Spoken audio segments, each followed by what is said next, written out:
to the Nerdiverse. Go ahead, sit and listen to the masters, the old heads, talk about what you love the most. Video games, comics, movies, and everything you need to maintain your week. Got the knowledge that's straight out the ether. Gonna need a drink and have to take a seat to expand your mind and listen to the speaker. Mike and the squad's gonna give you what you need. Please send in the question, come and get some answers, learn a couple lessons from the masters with the special guests. We got the Green Lanterns glowing on their chest. Yes, please sit back and relax, cause we're gonna hit you with them stone cold facts. And allow me to be the very first to welcome you to the masters of the Nerdiverse.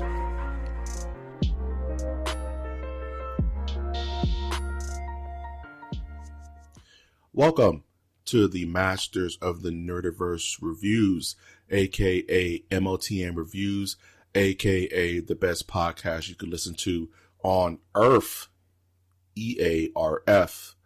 This Moonwalker of a podcast can be found on iTunes, Stitcher, Spreaker, SoundCloud, YouTube, iHeart, Google Play, and of course Spotify. I am of course your cosmic host, Mike G. And back with us is the one and only she who shall be named. She's not Voldemort. At least I don't think so. Tootie Odin, are you Voldemort? I am not Voldemort, baby. I am the man in the mirror today. Are you the man in the mirror? I am. I would sing, but then we would get DMCA'd. I was just about to sing it too. How are we going to get through this? Mm-hmm. That tiny pregnant pause was just enough of a reason to ban us, because they knew we were trying to. They know. The algorithm knows when you feel it. Can you feel it? Can you feel? All right, I'm done. I'm sorry. Yeah. Carry on. How are we going to get through this episode without being sued? I really have no clue. You know what? We're just gonna have to figure it out. But because I got songs in my soul today. I got a song in my soul. Come on, brothers, dig deep. Come on, brothers, dig deep. If you've looked at the thumbnail, if you've read the subject line of this episode, this podcast, where we review some of the Nerdiverse's most shiniest supernovas and some that are not so brightly lit, this one would be a red dwarf. This one is a big, bright one. 1988, directed by Jerry Kramer, Michael Jackson's Moonwalker. What? I can't do that. You can't do that. I am very excited. I think I turned you down from doing this so many times when you were asking me, simply because I'm like, who knows what it is besides me and you? And then it turns out that's probably the exact reason why we need to do a review on this movie. 100%. Now, I talk to other people in the podcasting community, to which I all appreciate and love. And sometimes in small talk, I'll just ask them, hey, remember the part Moonwalker when? And like, what's Moonwalker? And it's like, what? I'm sorry, excuse me? Excuse me? You do the blink meme. Like, you don't know what Moonwalker is? And you'd be surprised, like, most of the Zennials don't know what Moonwalker is. They have no idea.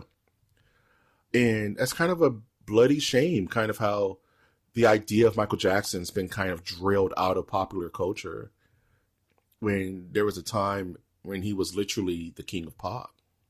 Well, he's still the king of pop. That hasn't changed. I think a lot of that obviously has to do with, his face being in the news for so much negativity that he was never found guilty of, Yeah. So a lot of that, I'm sure a lot of that, his deterioration as far as his celebrity is concerned, had to do with that. But on the other end, every diehard fan is still a diehard fan, and he has plenty to this day. So absolutely. And it's funny, when I posted an image of this, I was super excited when I finally got a yes out of you. You're like, okay, yes, yeah, let's do it.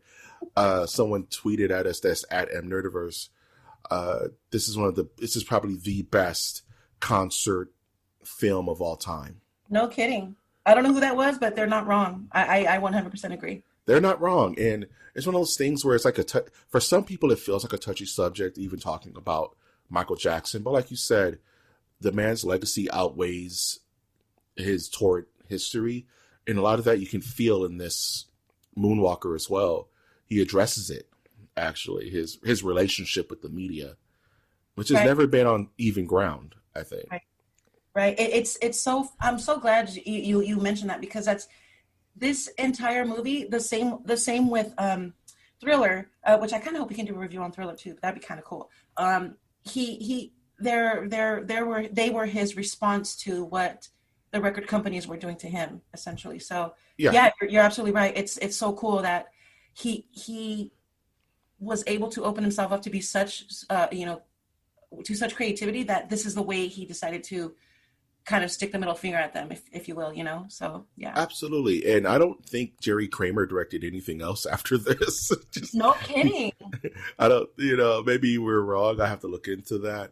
You, But yeah. what's interesting is, do you remember the Joe Pesci scene when he goes down and he starts turning the thing, and he mentions his name, Frankie Ladeo. Yeah. And it's basically just a reverse name of his actual what was it? His record, his manager. His yeah, manager. or his manager, right? Yeah. So it's just funny how he sat there poking fun at somebody who was basically his real life enemy number one, and stuck his name in the movie, which like a cool passive aggressive name drop of sorts. So anyway, I thought that was kind of cool. Absolutely, I love that. The name Frankie DeLeo right now, so it's like, oh man, I can't believe I totally remember that name. But anyway, let's go in order. So I'm sorry. They never pull concentrate.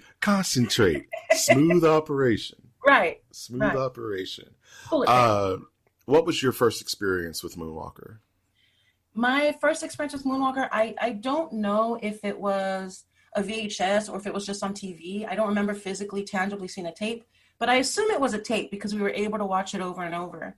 I was 4 when it came out. We were definitely watching it.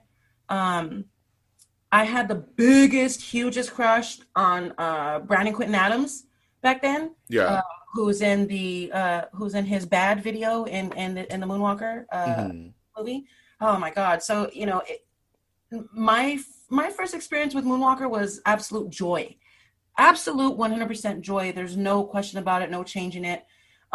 Speed Demon was probably one of the most memorable parts because of the cowboys with the giant heads. Yeah, man. The Japanese men walking with the cameras. Yeah. Towards Michael Jackson, and me as a kid thinking that was like a herd of elephants walking towards him, just because I couldn't wrap your brain around it. Wrap my brain around exactly what was going on. So just all these things that, when I watch it now, they come back even today as a 4-year-old kid. And there's not very many movies, documentaries, anything. There's nothing on screen visually that can take you back so far. It's very powerful to have something like that be a part of your life. And it's very rare. So, I mean, whatever magic this movie oozed through the screen, it worked because it still has me entrapped today. Like I love this movie so much. My kids love this movie so much. You know what I mean? It's weird because I remember, and this is before I had the added luxury of being disenchanted. You know what I mean, with media and marketing. Yeah, right. But when I was a kid, there was a couple of things in the world that I saw to be magical, right? Like Disneyland was a magical, otherworldly place, right? For some reason, McDonald's was very magical as a kid. Like it was this unworldly place because the McDonald's we had were very like Art Deco, like 50s sci-fi deco. The McDonald's we had around here. And the other thing was Moonwalker was this magical tape that we had. We had on VHS, and I would watch it and just be entranced. It's one of those where I watched it so much that the tape snapped, and my parents had to buy another copy. I remember that. I'm happy they did that for you. 100%, because Michael Jackson was extremely important as probably the most brightest face of representation at the time, other than like Michael Jordan. You know what I mean? That's right. They were hand in hand at the time, weren't they? Yeah. I wanted to be like Mike. Yeah, I remember that. And my name was Mike, so I was like, yeah, we winning. I was super like, yeah, Michael rules. All the Michaels rule. The collective. I remember every single one. Yeah, I remember watching this with my mom and my dad, and my mom singing the music with me, and me like being my little empath self would like start crying during Ben. Ben would always get me. Me too. Oh my God. That split second of Ben would always get me. Me too. And it's like, oh my God, I want a rat. And I never really wanted a rat. But it was just like, oh my God, that song, yeah. Like you were like an emotional I was an emotional kid, man. Emotional kid at that moment. Yeah. You know what else? So excuse me. In the beginning of Moonwalker, there is kind of like a discography. You know, a brief discography in the beginning of the Yeah, film. It goes through his music videos and just his music in general. And throughout, they have clips of them showing the audience. You know, yeah, what used to scare me about that was they would faint. Like they yeah. would pass out, and I'd be like, "Hey, if I go see Michael Jackson, am I gonna die? Like, You're gonna what's die. wrong You with can't these handle it. people?" You It can't used to handle it. scare the crap out of me. All the girls fainting, like in front of them, that used to scare me so much. Like, what's wrong with them? Like, I why? used to think like, when I was older, I would think Michael Jackson gave off some kind of like faint feel, like he was a mutant. I used to think Michael Jackson was a legit mutant. I knew something was wrong. I was like, "There's something ain't right here. Like, something's going on. These women, there's something wrong with them." Like, make I that figured it out. train, and they're just dying in the audience, and like security Right. guards are like pulling them out. Like, what is he doing? Yeah, he's pulling out a bunch of just limp bodies, and like as a 4-year-old, you're not understanding exactly why they suddenly went limp, and it's just like what the hell? Like, Yeah, I think I remember my mom be like, "Would you want to meet Michael Jackson?" I'm like, "Nah, I'll just explode from his awesomeness. Like, my whole body would just implode." And that scene, that early scene where they like you said, it's a giant discography, and there's these weird archival shots of Gandhi and John Lennon, and like President Kennedy. oh right, yeah, it was like they were Like, like subliminally messaging like peace or something, you know, like throughout what's the song? throughout Man in the Oh, Mirror, Man in the yeah. Mirror. Yeah, that's right. Yeah, so yeah, good stuff, man. Good stuff. It's so It's so hard not to sing the music while talking about the film. no kidding. I think we can, you know, I think we can, hum a few bars if nothing else. But When the time comes, right? of everything as far as the discography goes, what was your favorite part? Like, did you like the Speed Demon or Bad, or like did you have any of those that like Well, were like stood out for you? absolutely. I had some on my list. Of course, Ben. I remember getting in a schoolyard fight because someone badmouthed Ben and I wasn't having it. And I had a Oh, little fit. I was like, "You leave Ben alone. Ben it's a is good pure." song. It's a super good, not the song The Rat. Someone was teasing The Rat. Oh my. I was like, "You leave Ben alone," because they were being punks. And I was gonna get my butt beat for Michael Jackson. That's how bad it was. Of course, Can You Feel It? The video of Can You Feel It? Can you feel I've it? told Tootie this story before. When me and my cousins were young, we were unsupervised for maybe like 5 minutes. And we got the idea to grab the glitter from like the construction paper area of our house and literally reenact the Can You Feel It video by throwing glitter all over the living room. So we had these fistfuls of glitter, and be like, "Can you feel it?" And like throwing it on the carpet and on, on the windows.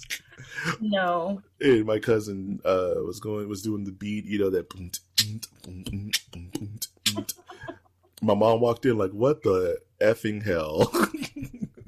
Needless to say, we spent the whole night cleaning to Michael Jackson, which wasn't a bad idea either. Something tells me you guys felt it. Yeah, we felt it all right. I'm not gonna. That's the furthest I'll go on that. That is freaking hilarious. Him doing the robot with the robot stuck with me. Yep, that too. Yeah, him doing the robot. Yep. And certain scenes. Of course, him doing the Moonwalker for the first time. The ABC claymation. The ABC claymation, right. And it had like a California Raisins feel to it. It sure did. Yeah, it sure For did. those who remember the California Raisins, bro. Yeah, that montage was amazing. And of course, I don't even count Speed Demon as part of the montage, right?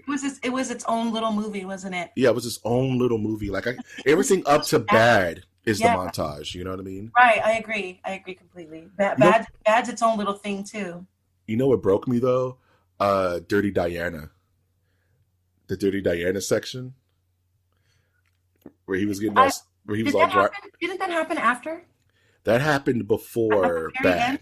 That happened before Bad. Oh, did it? Yeah. Because I don't want to get too far ahead. At the end of Moonwalker, he does perform it on stage, doesn't he? No, at the end of Moonwalker, he performs the Beatles song. He performs what's the word I'm looking for? I have the notes here. He performs Come Together. I think. Oh, that's right. You're Yeah. absolutely right. Yep, you're right about that. But I Yeah. never see the end of Moonwalker because I always fell asleep by then. Um, but yeah, as a kid, I wasn't ready for that kind of action that Michael Jackson was laying down about Dirty Diana. It was a bit dirty, wasn't it? It was too dirty for young Mikey And short it's pants. interesting that there's not one bit of dirtiness at all in it whatsoever. It's so fucking like provocatively unprovocative. It was dangerous, dude. It felt dangerous. No pun intended. You know what I mean? I had the biggest crush on the guitar player, and I also I wanted her, and I wanted to be her. Like, oh, Dude. that's so cool. She's right there grinding the guitar, like her and Michael Jackson's hips like touching each other while they're like playing. Like, oh man, that's so badass. Like, man, I was so jealous of her.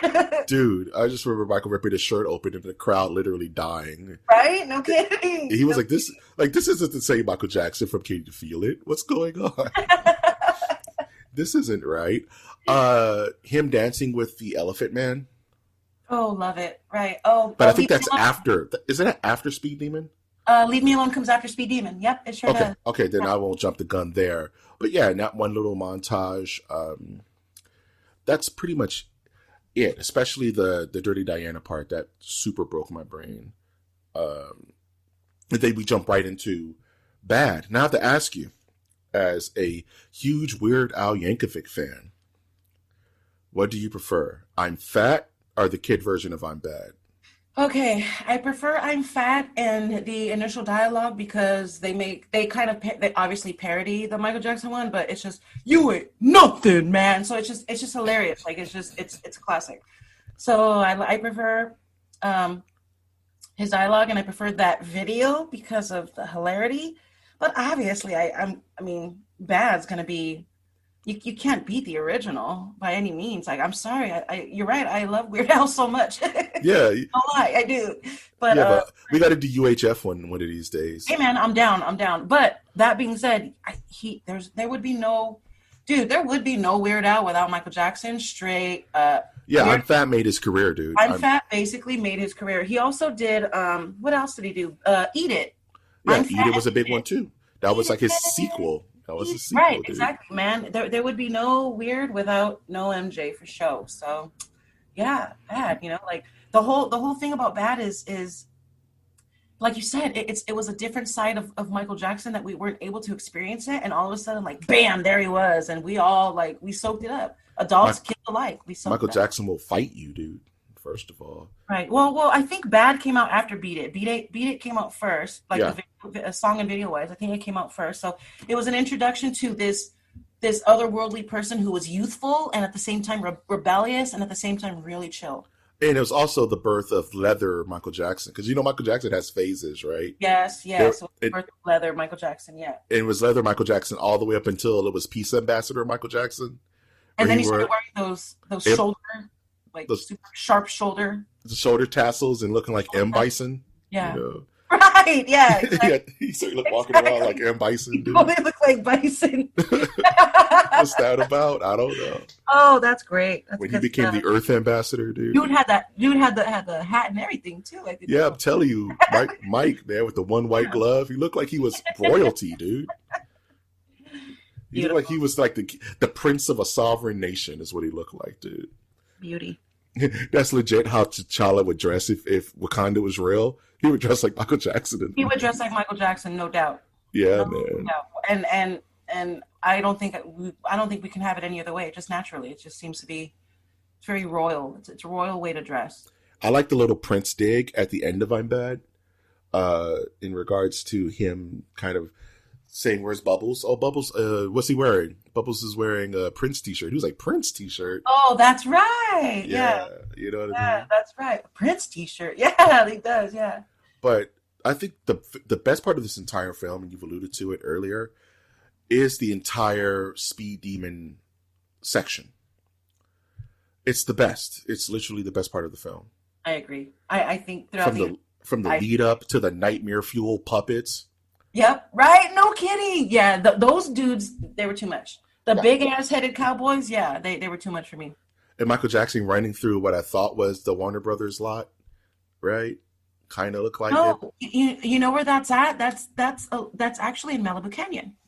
Really? It's burnt down now because of the fires that happened. Was it 1 or 2 years ago? But yes, that little tiny ghost town of Western that was in Malibu Canyon, and that's actually where they filmed a lot of John Wayne films. Nice, man. Yeah. Yeah. You know, and there's no music. It's just Michael Jackson, and then Michael Jackson. Then bum rushing him. I'm sorry. I hear Michael Jackson acting. I gotta go. His acting, like he can't stop laughing for 1 second. He can't stop laughing for 1 second. Looks into the camera. He laughs the entire time, like he's the worst actor. But at the same time, it kind of goes right with it, right? He runs good though. He runs okay. He runs good. He runs good though. Land of the free, home of the weird. Home of the weird. Right? Yeah. It's just amazing. I love this whole entire scene. I love how it jumps from live action people in suits to claymation and then back to live action suits. Yeah, I loved it. Goofy. I'll show you bad. I'll show you bad. I love those guys. And the other ones, the fat dudes on the Will you autograph my tummy? Will you autograph my tummy? Which way did he go, Biff? Which way did he go, Biff? Let's get him. Let's get him. You know, that whole scene is just burnt into my psyche, you know, as a kid. Loving every second of it. Okay, do you remember when he goes to the drive-thru and he's already the bunny? Like he already turns himself into yes. So Michael Jackson has to disguise himself. He runs into a costume closet in a warehouse that's supposedly on set in the studio and in the film. Yeah. Because he's trying to escape from crazy fans. So he puts on this bunny suit. After he puts on the bunny suit, he walks out and everybody's like, "Oh, it's just a stupid bunny." And they're none the wiser. Yeah. He gets on a motorcycle and he goes, and everybody realizes it's him. So he has them go on a chase and he's on this motorcycle, hence starting the song Speed Demon. So anyway, there's a part where he goes to the drive-thru, a random drive-thru, and he hits the speaker and he keeps going. And then the group of crazy fans come right behind him. And as they're going through the drive-thru, a whole mess of, was it French fries or cheeseburgers or something? Cheeseburgers. They're just like dolloped with a bunch of ketchup. Like, was it cheeseburgers? That's basically my question. Like, what was it? Was it French fries? I thought it was cheeseburger. It shot like a billion cheeseburgers. And right, yeah. It was on beat. So it was like, cheeseburgers, ketchup, Speed Demon. Yeah, that's exactly what happened. And I was just like, what the heck is that? When I was a kid, I used to think it was walnuts. I'm like, why are they putting walnuts on ketchup? No, okay. Or ketchup on walnuts, yeah. It was, yeah. One of my top 5 hypest moments in my life where I almost got disciplined is from Speed Demon. And this is my first time watching it. And there's the scene where right after that, where Michael Jackson goes through the hotel and he turns into Pee Wee Herman for that split second. Yeah. Get your ticket right? Yep. Oh my God, yes. And he turns his bike into a motorboat or like a speedboat. Yes, that's my favorite part. And he goes into the cosmos and starts flying in the clouds. It's so fucking good. I literally got up and just started running around in circles. Like, I didn't know what to do with the energy. It's still my favorite part. It still gives me goosebumps. Where he does the high pitch. You're giving me goosebumps now. That's so funny you said that. Yeah. Dude, it's so cool. That's one of my top 5. Geeking. We're not even doing a show right now. We're just straight geeking. I'm just sorry, but it's one of my top 5 hypest moments in my life. Same. When he, and then you hear the from the freaking like what is it, like a rocket pack he has on his back and he's like flying. Yeah, the bike turns into it's so cool. It turns into a rocket jet and he starts dancing in the clouds, dude. Okay, so end of Speed Demon. Not even exactly the end, but this is something that me and you the epilogue of Speed Demon. I need your autograph right here. But let's talk about the dance though, because oh my God, yes. So Speed Demon's technically over. Michael Jackson got away, right? And he takes the suit off and sits it down like on a rock, and he's in the middle of like Roadrunner, Wile E. Coyote desert. You know what I mean? And the suit comes alive and challenges him to a dance-off, which as a kid I immediately thought Spider-Man versus Venom, and how the suit had no characteristics of Michael Jackson, but because he wore it for so long, the suit took the characteristics of Michael Jackson. It did, yeah. And so it reminded me of Venom as a kid. So I immediately put 2 and 2 together. And then they start having a dance contest where the suit starts cheating. You know, the suit starts doing cartoon Bugs Bunny wackiness and starts to beat Michael Jackson. And then Michael Jackson gives like this serious look on his face, like, oh, it's time to go to the next level. And he does the God spin where he turns into all the characters in the entire sequence. Yep, he turns into Pee Wee Herman. He turns into Sylvester Stallone. Turns into Cher. He turns into Tina Turner. He does turn into Sylvester Stallone, where he's doing the jackhammer. He's doing the jackhammer, yeah. That's crazy. I forgot about that. And he defeats the bunny, but then he gets that, I need your autograph right here. And, officer pulls up on him while he's in the middle of dancing. Yeah. Me and my friend. And the bunny just totally left him hanging, though. It turns out Michael Jackson was breaking the law of not dancing like Michael Jackson, because there was a sign that it just had the Moonwalker feet, and then it had the no Michael Jacksoning right here. No Michael Jacksoning, basically right here. Yeah. So he was Michael Jacksoning in an illegal Michael Jacksoning zone. Yep. And when him and the cop left, you saw that the bunny became one with nature and just his face was like sharpened into a mountainside. You know what I'm saying? Like Mount Rushmore. He was like, good game, no rematch. You know what I'm saying? Michael Jackson looks up at him and gives him the Grizzly Adams nod. He gives him the Grizzly Adams. He's he's dancing. He's singing in the sky, holding his cowboy hat. You know. This film. We jump back into another montage. Pretty much Michael Jackson, like you said, thumbing his nose at the media. Leave me alone. The Leave Me Alone montage, which was Leave Me Alone was is still one of my all-time favorite videos, and it was back then. And back then I didn't really know why, obviously because, you know, I was a baby. But the Leave Me Alone video was his entire body was a theme park, was a roller coaster, and the whole idea was that he was being used and being pulled in different ways, and it was just. And this predates Neverland Ranch. Absolutely, yes, it predates Neverland Ranch. Oh my God, you're right about that. Yeah. So you can kind of see echoes of Neverland Ranch, kind of like him, all these crazy rumors about him having a hyperbaric time chamber, his relationship with Elizabeth Taylor. It's all brought to light in the section of him constantly fighting. His purchase of the Elephant Man's bones. Him dancing with the Elephant Man is one of the coolest scenes. Best scenes ever, absolutely. With the ball and chain attached to both of them. Yep, because he's chained. So subliminal. Yeah. Michael Jackson really thought this one through. It also scared me because it had a very Willy Wonka vibe to it. Especially there's a scene where he's going into a water tunnel and there's these slamming teeth. Oh, that's right. Yeah. You know, it had a very, the Peter Gabriel song Sledgehammer. Yes. That video. Sledgehammer. The animated one where all this crazy stuff is going on. I think the best part of this video, or at least the part that brought us back to an easy groundable state, were the puppies, the dogs inside the adjoining rockets. Oh, I was thinking of the dogs playing poker, the real life dogs playing poker in that scene. You know what I mean? Oh yeah, no kidding, huh? Yeah, that's what. They're dogs, and they're playing poker. All right, wrong show. Wrong podcast episode. Wrong podcast review. Right. So, this movie is pretty much split in two parts. The first part is a giant montage of Michael Jackson's career. The second part is a legit film, completely wrapped around the idea of Smooth Criminal, which I think was at the time one of his newest singles, wasn't it? Yes. It wasn't an old song at this point, right? No, it wasn't an old song, but it was a known song, I think. Was this Smooth Criminal video built around Moonwalker?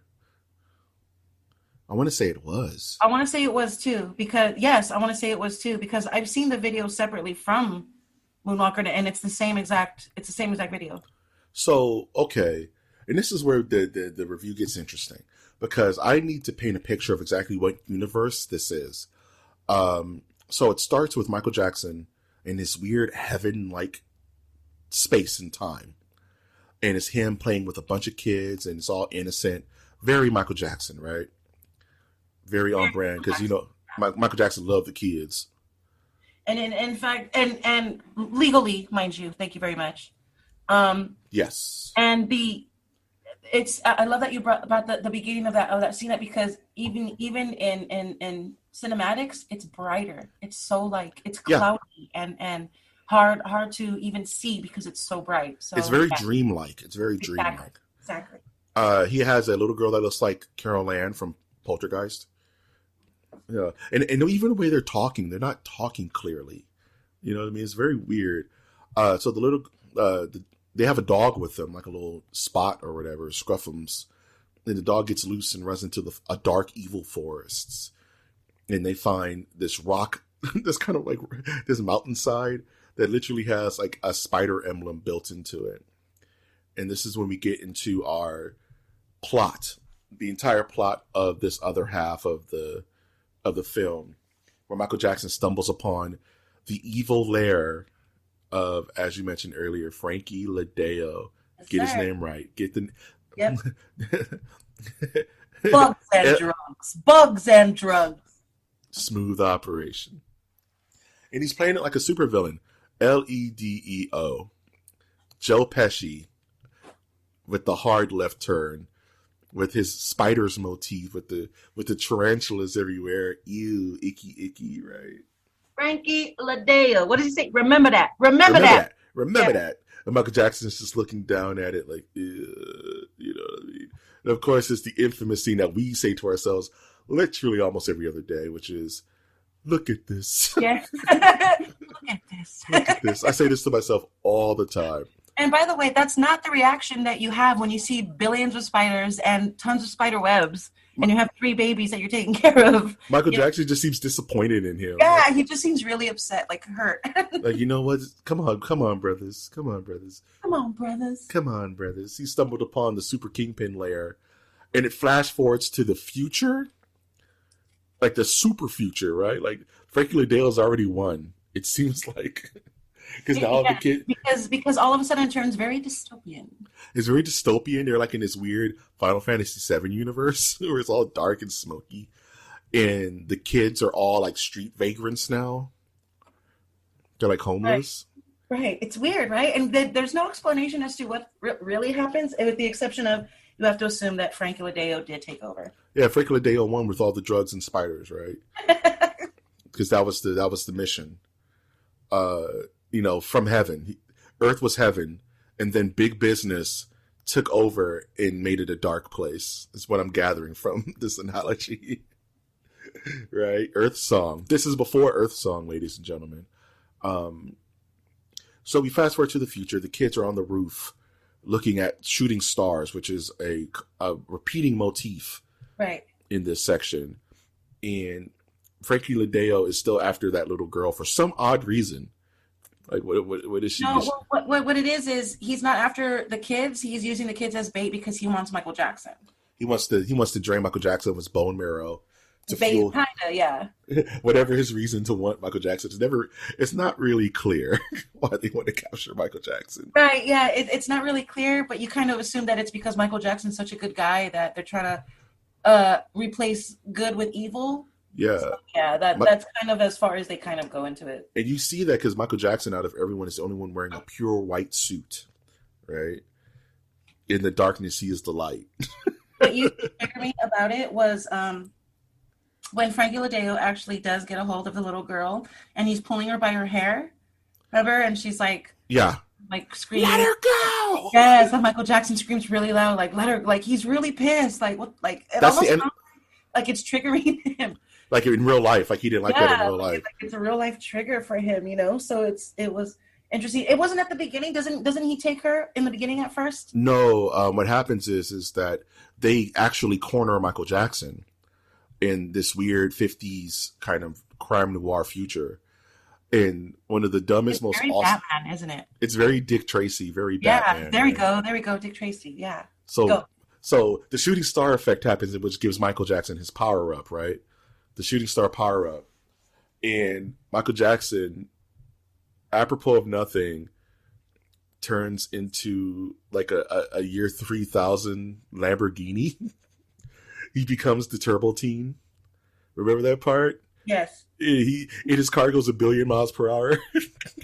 Hey, do you remember when they just showed the shadow? They didn't show Michael Jackson, but they showed him like slowly squatting down in shadow form, and then he turns into this car. Doesn't he turn into like a beast?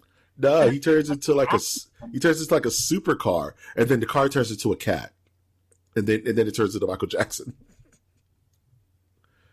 Oh, that's right. Yeah, he turns into the cat. That's right. Yeah. This is right before he walks in, and we start Smooth Criminal, which is him kind of finding an alley and finding that club, which I think is full of ghosts. Everyone there is dead, right?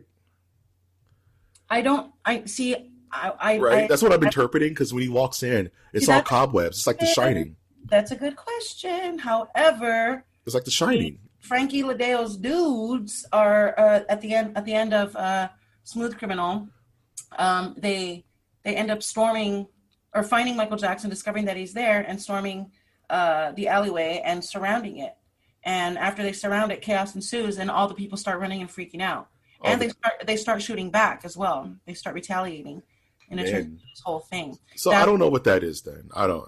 But you're absolutely right, because when he walks in, there's cobwebs and everything, and all of a sudden he presses a few keys on the piano, and then all of a sudden another gentleman appears, and he starts snapping slowly. Mm-hmm. And they start they start going into that moaning, like whatever howling, whatever the hell they're doing. No, that's in the middle of the song. That's the middle of the song. Yeah, that's right.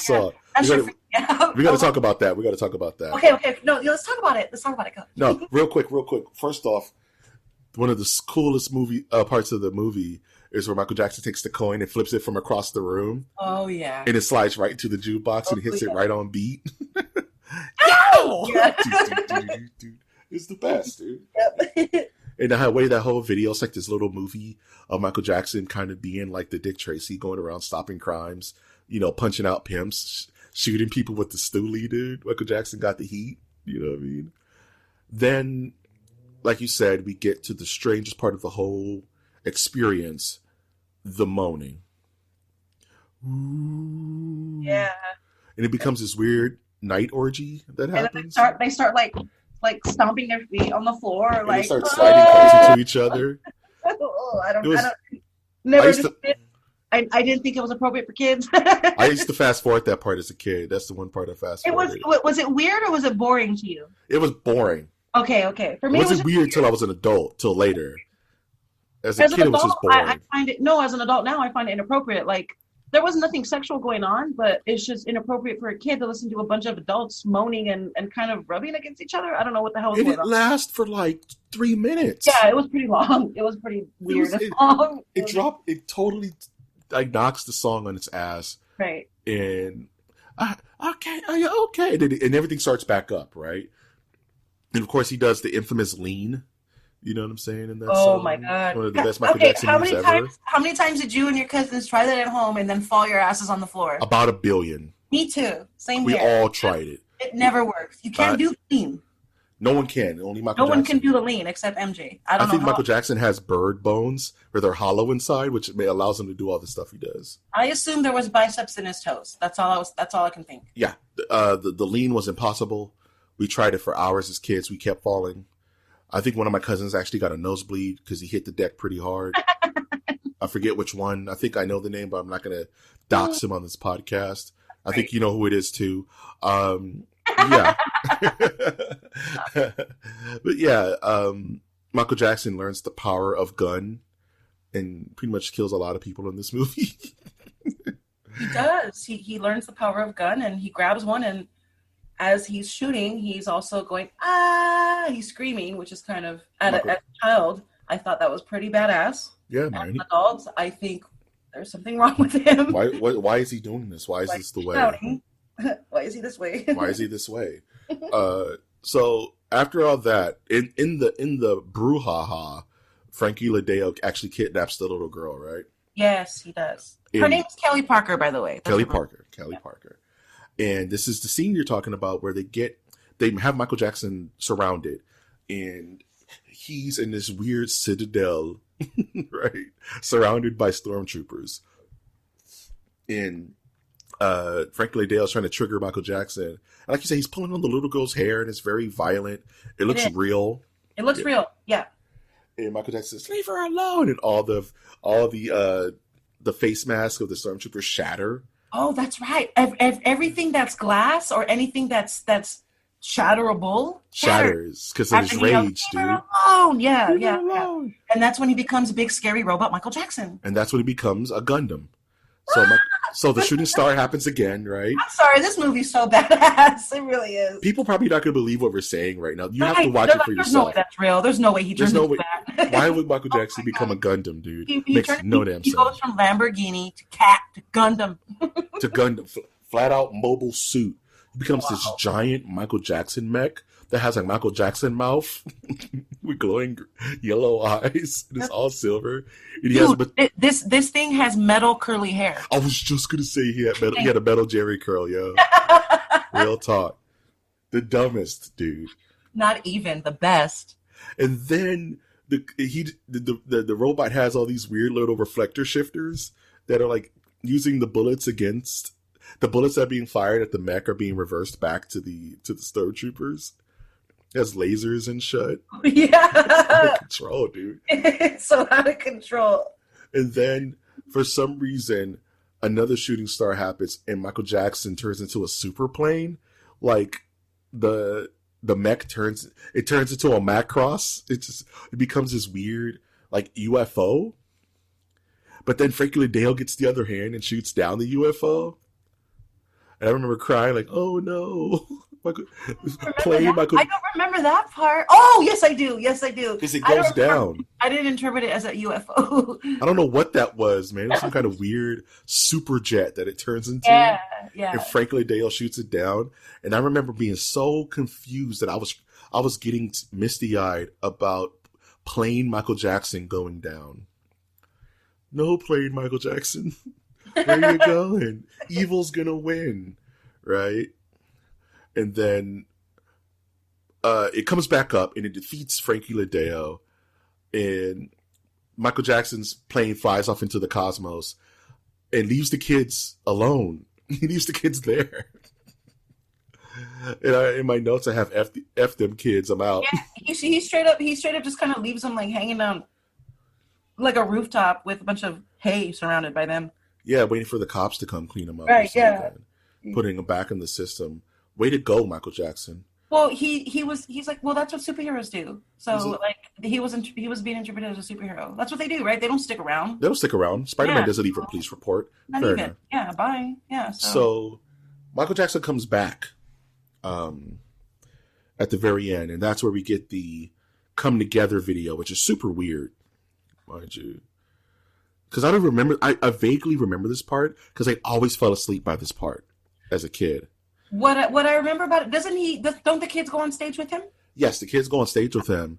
They're backstage, and they go on stage with him, and it's like this weird reddish black background with a bunch of like torn up sheets. That's all I remember. Oh, that's right. Yeah, similar to the Dirty Diana video. Yeah, it was a very weird end. Like they didn't know how to end it. You know, and it would come together. We're all going to come together right now. Come together. Yeah. Over me. Yeah. I normally don't do blow by blows in these reviews, but I could not help myself with Moonwalker. Well, I mean, the thing is, Moonwalker wasn't. It's not a lot to it, right? There wasn't a lot to it. Substance-wise, the actual tiny little skit they did, there wasn't too much to it. It's exactly what it was supposed to be. Yep. And it was basically, I don't want to say it was a look. You know what? I think I will say it. I think it really the whole idea of the movie was look how freaking great I am, but at the same time, look how I don't need you to be this great. You know what I mean? I think maybe that's where he was coming from. Like I think I don't think Michael Jackson was what had.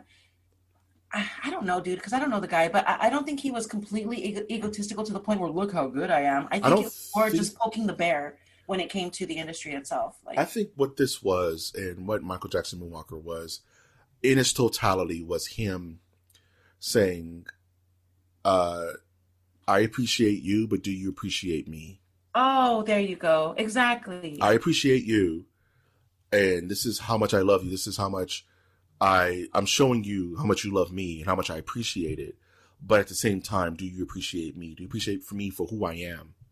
And what I am is this whole hodgepodge of weirdness that this movie is, and how the media misconstrues who he is. Right. Constantly. I don't know what it was or what set it off. Maybe it was his ideals of self-love and unity and who knows?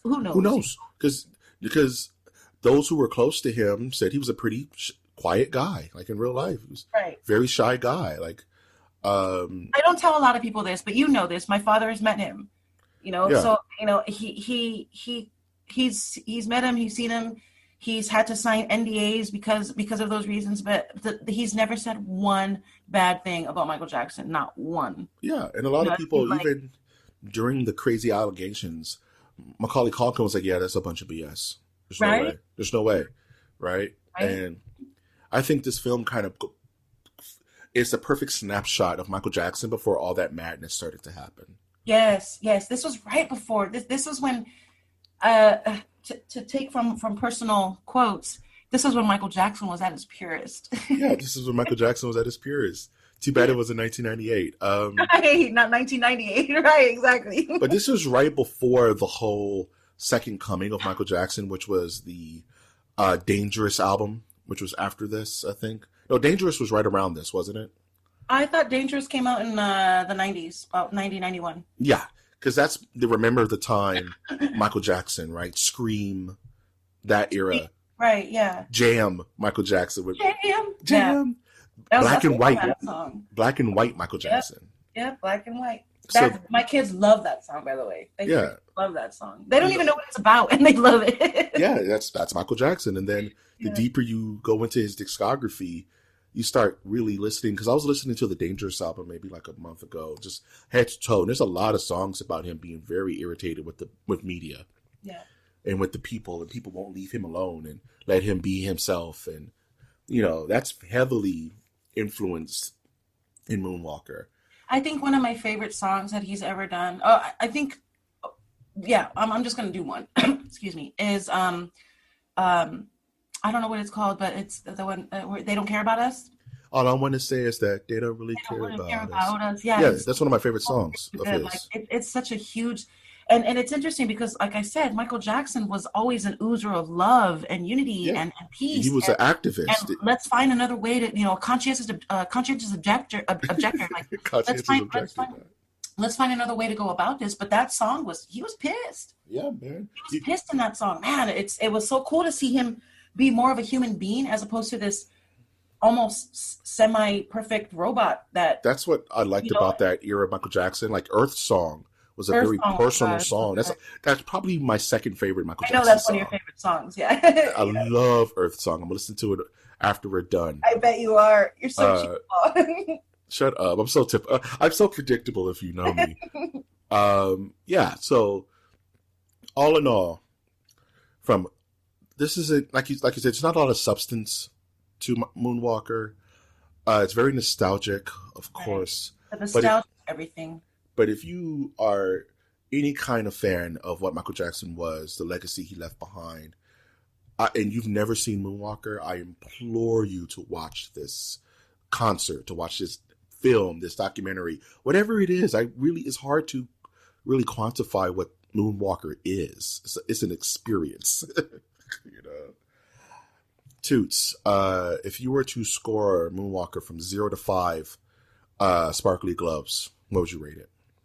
You see, that's not fair because, like you said, the nostalgia in this movie, it doesn't hold, there's nothing that can hold a candle to how I feel when I watch Moonwalker. The only other thing that comes close is certain episodes of The Simpsons. I had to throw some Simpsons in this episode. Of course, always. Stops. I'm going to give it a 5, absolutely, because this, oh my God, this doesn't age. And as aged as it is, and if people who haven't seen it do watch it, they will see how aged it really is. But the only reason why I see it's timeless is because my kids sit there and they enjoy it just as much as I do. And they're from a completely ridiculously completely different generation where they have so many other things that they can be distracted by. And yet somehow Michael Jackson still releases this amazing melodic energy that my tiny little babies find attractive. And I think that's beautiful. That's a beautiful thing, to be a timeless human being and to be able to have that. I mean, to be able to have that, like, damn, like not everybody has that. And for some reason, this special man happened to he has that in spades, even after death. So solid 5 for me, babe. It's tough because, like you said, on one hand, there's a big giant gorilla on my neck of nostalgia. I absolutely love Moonwalker. I absolutely love it. At the same time, this is a review. This is a review of a film, and there's not a lot of meat to this. Michael Jackson's acting is horribly great. Right. When there's acting to be had, it's very cheesy, very tongue in cheek. Joe Pesci has a ball in this role as Frankie Liddell. That being said, it's a 5. I was going to give it a 4.5 just to be contrarian, but it's a 5. Yay! You never do that. Yeah, no, I was. Of course, it's a 5. Of course, it's a 5. It's Moonwalker. It's one of those things, like you said. It's timeless. It's a snapshot of one of the most talented human beings of all time. Right. Like, imagine Beethoven doing a Moonwalker, right? Like it's impossible. Like you only know him from his music. But if you just kind of wanted to get a small glimpse into the mind state of Michael Jackson, this is the closest you're going to get. Because the man is no longer with us, and his legacy is palpable to the point where, like you said, it even resonates with your children who are, like you said, a completely different generation. Multiple generations removed, right? Right. Yeah. Can still sit now, listen, watch Moonwalker on YouTube and get a kick out of it, fall in love with it like we fell in love with it, because the man just had that much talent, and he had so much to say that even as a little kid, it resonates with you. Isn't that interesting? Because when we were kids, it resonated with us. 100%. And this was back when Michael Jackson was the biggest thing on earth. Like I said, he was selling out concerts. He was making people pass out. He was everywhere. I remember one of my fondest memories is the first time I went to Vegas. Me and my dad took me to Circus, and there was the Moonwalker arcade game. And my dad sat me down with like $5 worth of nickels and said, "Sit here, I'll be back." And I sat there and I beat Moonwalker in one sitting with all my nickels. And I beat Moonwalker. That is a cool story. That's the very first video game I ever beat by myself with this Moonwalker. Oh my God. That's so freaking cool. What was it on? It was on Sega, no? It was eventually on Sega, but I played the arcade version, like in the Circus arcade. Oh my God, I'm kind of jealous. That's kind of cool, actually, because we had the Sega version. I had the Sega version, 100%, where you would capture bubbles and turn it to the Michael Jackson robot for a split second. Yeah, I love that game. I absolutely love that game, and I'm sure the game. Some of the gaming collectors here know of the game, but they may not know it's an actual film. So this is more of a cry to just say, check this out. It's not long. It's like an hour and a half. Unfortunately, it's not very easy to find. There isn't at least from my knowledge, there isn't like a 4K rendition of Moonwalker. No, there is not. It is available on YouTube. It is there. It's not great. Like you said, it's not in the best format, but it's there. I think you can stream it from Amazon Prime, but you have to pay for it. But however you find this gem, I can't recommend Moonwalker enough for yourself, for your children, to just enjoy and celebrate the life of Michael Jackson through this film. And it's honestly one of the films that actually shaped my personality. It's one of those personality shapers, Where can we find you? Tootie, you can find me at Tootie Oh My Hero on Instagram, Twitter, Facebook. I'm around. So yeah, that's me, Tootie Oh My Hero. Where else could we find you? You can find me also on a brand new podcast called Off the Mark. There you go. It is a retrospective podcast, newsworthy, if nothing else. So if you're not into news, maybe it's not for you. If you're into trying to be informed, come at me. Let's go for it. Yeah, It's Optimark Cast. it's a hodgepodge. It's a hodgepodge. And I want to personally thank you, Mike G, for the inspiration to, excuse me, to kick off our my own cast. You know, if you are sensei, and I appreciate everything about you. Don't dream it, be it. Yeah, don't do that. Don't say that. Fair enough. If you love this content and you would like to support us monetarily, you can always do that via our Patreon, which is patreon.com/MOTN, where if you feed the money into the Twilight Zone devil machine, it may just tell you the future. It may lie to you. You don't know. Give it another nickel. You'll figure it out. And that's a deep pull. I'm not going to go any deeper than that. But if you want to support us non-monetarily, you can always do so by liking our content, by subscribing to our channels, and by commenting on our posts, because feedback is important. Did you like this episode? Did you love it? Did it inspire you to watch Moonwalker? What's your favorite Michael Jackson video? Find us on Twitter. That's at MNerdiverse. Let us know what your favorite Michael Jackson moment was. Was it his Pepsi commercials? Was it that one time he crossed over Michael Jordan? Let us know. There's a lot to pick from. If this is your first time listening to the episode, I would like to say hello and welcome you to the Nerdiverse. Once again, I'd like to thank Tootie Odin for being our guest. Thank you so much. I had a blast as usual. This was meant to be. Thank you so much. Absolutely. And with that, I will always ask you to look towards the skies. Look towards the skis.